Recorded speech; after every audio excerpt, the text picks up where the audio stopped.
पश्चिम बंगाल के दुर्गापुर में मेडिकल छात्रा के साथ हुई सामूहिक बलात्कार की घटना ने पूरे देश को हिलाकर रख दिया है। पीड़िता ओडिशा के बालासोर की रहने वाली है। बीते शुक्रवार रात वह अपने दोस्त के साथ कॉलेज परिसर के बाहर खड़ी थी, तभी 5 युवकों ने उसे अगवा कर उसके साथ दरिंदगी की। इसके बाद आरोपियों ने उसे डराने और मुंह बंद रखने के लिए 5,000 रुपए का ऑफर भी दिया। डर के कारण पीड़िता ने शुरुआत में केवल मारपीट की शिकायत दर्ज कराई, लेकिन पुलिस जांच के दौरान असली मामला सामने आया। वह था गैंगरेप। इसके बाद यह मामला देखते ही देखते तूल पकड़ गया। आसनसोल दुर्गापुर के पुलिस आयुक्त सुनील कुमार चौधरी ने बताया कि सभी 5 आरोपियों को गिरफ्तार कर लिया गया है। उन्होंने कहा, हम इस दुर्भाग्यपूर्ण घटना से बहुत दुखी हैं। हमने पीड़िता के परिवार को भरोसा दिलाया है कि उन्हें न्याय जरूर मिलेगा।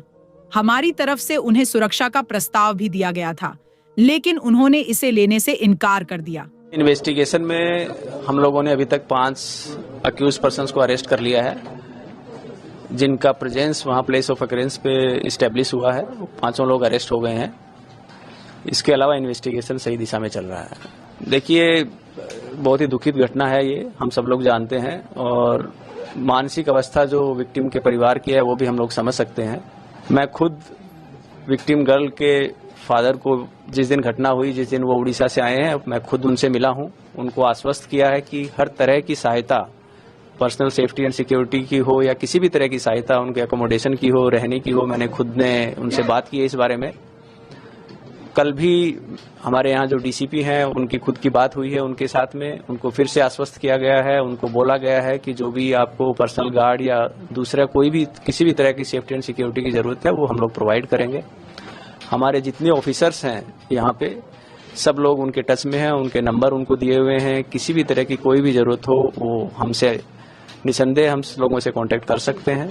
हालांकि उन्होंने पर्सनल गार्ड के लिए खुद ने मना कर दिया है।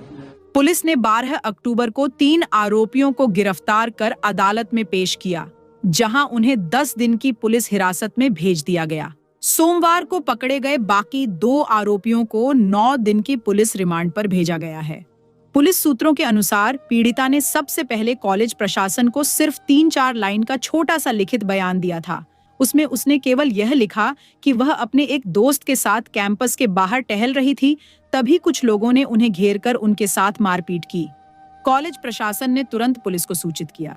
इस बयान के आधार पर केस दर्ज किया गया और देर रात ही जांच शुरू कर दी गई। शुरुआती छानबीन में पुलिस को पता चला कि यह वारदात बीते शुक्रवार की रात 8 बजे से 8:45 के बीच हुई थी। पहले 3 युवकों ने छात्रा को घेर लिया। जब उसने मदद के लिए अपने दोस्तों को फोन करने की कोशिश की तो उसका मोबाइल छीन लिया गया। इसके बाद 2 और लोग मौके पर पहुंचे और सभी 5 ने मिलकर उसे अगवा कर पास के जंगल में ले जाकर उसके साथ सामूहिक बलात्कार किया। आरोपियों ने पीड़िता को धमकाया कि अगर वह किसी को कुछ बताए बिना चुपचाप चली जाएगी तो उसे 5,000 रुपए दिए जाएंगे। इस घटना के वक्त छात्रा के साथ मौजूद उसका पुरुष मित्र भी अब पुलिस की रडार पर है और उसे पूछताछ के लिए हिरासत में लिया गया है। पीड़िता के पिता ने भी अलग से शिकायत दर्ज कराई है। उनके अनुसार जब बदमाशों ने उनकी बेटी को घेरा तो उसका दोस्त मौके से भाग गया। साथ ही पिता ने ममता सरकार पर भी तीखा हमला बोला। उन्होंने कहा, मुख्यमंत्री खुद एक महिला हैं, फिर भी ऐसा गैर जिम्मेदाराना बयान कैसे दे सकती हैं? क्या महिलाओं को अपनी नौकरी और पढ़ाई छोड़कर घर बैठ जाना चाहिए? ऐसा लगता है कि बंगाल में औरंगजेब का शासन है। मैं अपनी बेटी को वापस ओडिशा ले जाना चाहता हूँ। हमें डर है कि कोई उसकी हत्या न कर दे। उसकी जान पहले है, करियर बाद में।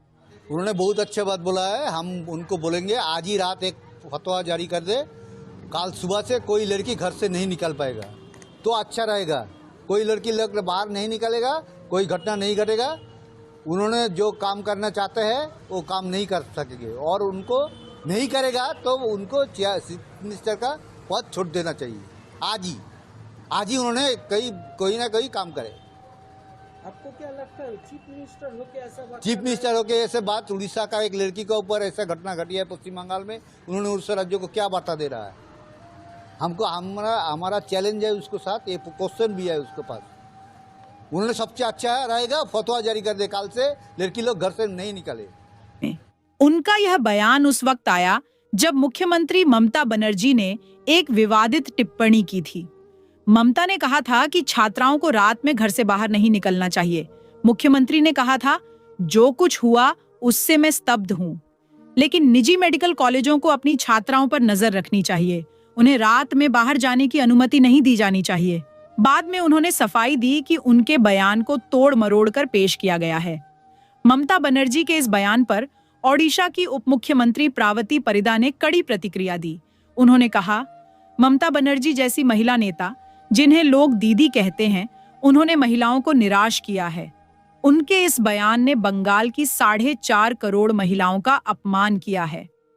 ओडिशा राज्य महिला आयोग की अध्यक्ष सोवाना मोहंती भी दुर्गापुर पहुंची और पीड़िता के परिवार से मुलाकात की।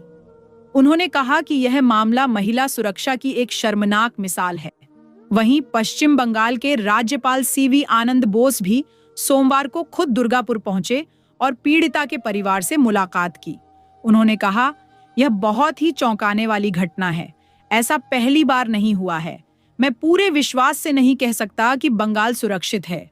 बंगाल कभी भारत के पुनर्जागरण का नेतृत्व करता था, लेकिन अब यहाँ एक नए पुनर्जागरण की जरूरत है, जहां लड़कियों की सुरक्षा सर्वोच्च प्राथमिकता में हो। इस घटना ने पूरे पश्चिम बंगाल की राजनीति में भूचाल ला दिया है। बीजेपी ने दुर्गापुर में 6 दिन का धरना शुरू कर दिया है। विपक्ष के नेता शुभेंदु अधिकारी ने आरोप लगाया कि गिरफ्तार किए गए आरोपियों में से एक तृणमूल कांग्रेस से जुड़ा है और दुर्गापुर नगर निगम में अनुबंध पर काम करता है। उसके पिता ममता सरकार में मंत्री हैं। अधिकारी ने कहा कि यह साफ तौर पर राजनीतिक संरक्षण का मामला है। उन्होंने आरोप लगाया कि गिरफ्तारी सिर्फ दिखावे के लिए की गई है। आरोपी 20 दिन के अंदर ही बाहर आ जाएंगे।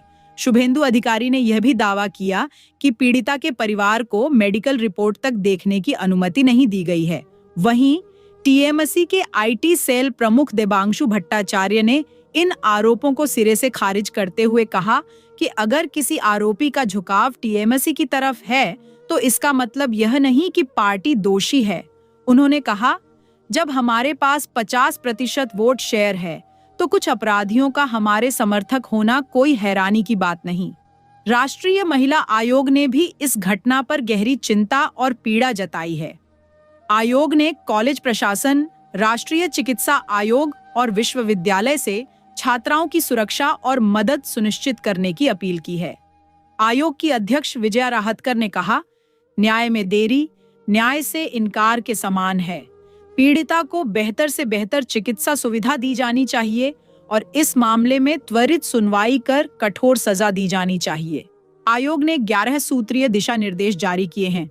इसमें कहा गया है कि अगर पीड़िता अपने कॉलेज लौटने से डरती है, तो उसे किसी दूसरे मेडिकल कॉलेज में स्थानांतरित होने का विकल्प दिया जाए। कॉलेज परिसर में सीसीटीवी कैमरे लगाने, सुरक्षा ऑडिट कराने और पुलिस चौकी स्थापित करने की भी सिफारिश की गई है। इस घटना ने अब बंगाल की राजनीति, महिला सुरक्षा और प्रशासनिक जवाबदेही तीनों को एक बार फिर केंद्र में ला खड़ा किया है। अगर आपने अभी तक हमारे फ्यूचर दृष्टि चैनल को सब्सक्राइब नहीं किया है, तो अभी सब्सक्राइब करें और बेल आइकन दबाना न भूलें, ताकि हर नई सच्चाई सबसे पहले आप तक पहुंचे। धन्यवाद।